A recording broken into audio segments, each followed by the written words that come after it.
I'm Steve. You can call me Steve. If you're like me, you can easily tell that I'm holding up pens of two different colors.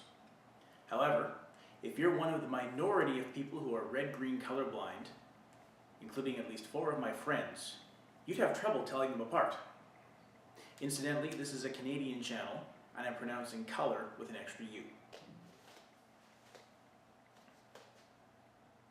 Colorblindness doesn't necessarily mean black and white vision, although that is a type of it.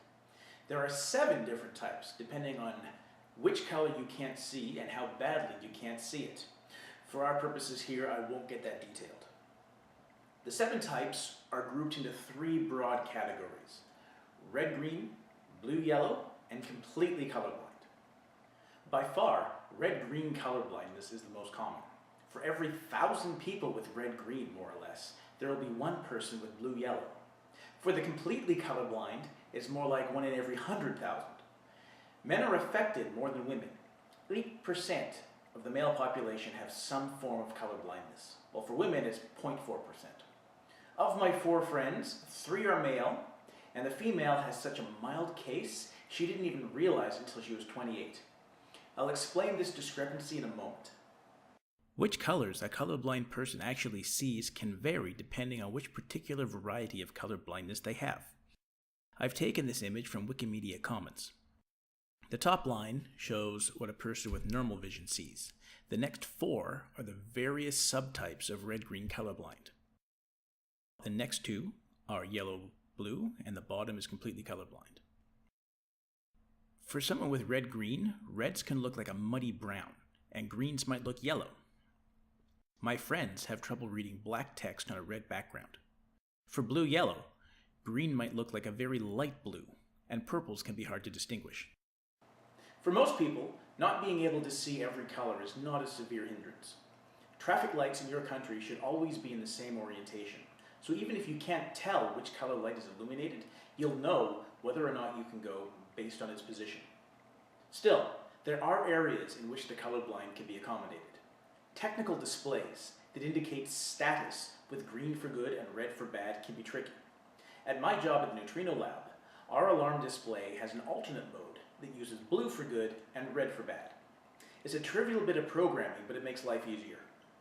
Board games are another activity that can be tricky, especially if it's a game with a lot of color-coded little plastic pieces. I met 2 of my colorblind friends at a gaming club, and we got into the habit of asking which pieces they couldn't distinguish and not using the ones that could cause confusion. Right, how does colorblindness actually work? You've probably heard that your eyes contain rods and cones. These are the cells that collect light and allow you to see. The rods are associated with low light vision and are completely irrelevant to our discussion.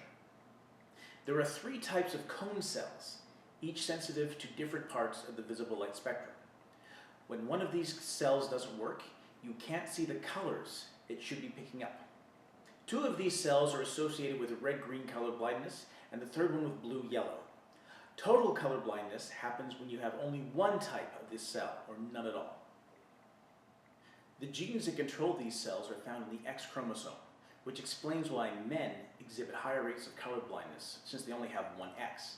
Women have 2 X's, which means if the genes on 1 chromosome don't work, they will most likely have a functioning set on the other one. It's very unlikely to get 2 bad copies, but not impossible.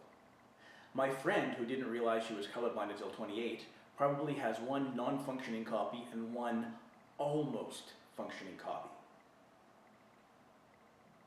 That's colorblindness, usually just an inability to distinguish between 2 colors. It's somewhat common. I probably have known far more people with it than just the 4 I mentioned, because they just didn't tell me. It just never came up. If you know someone with it, it takes very little effort to accommodate them. Thanks for watching. I've been Steve.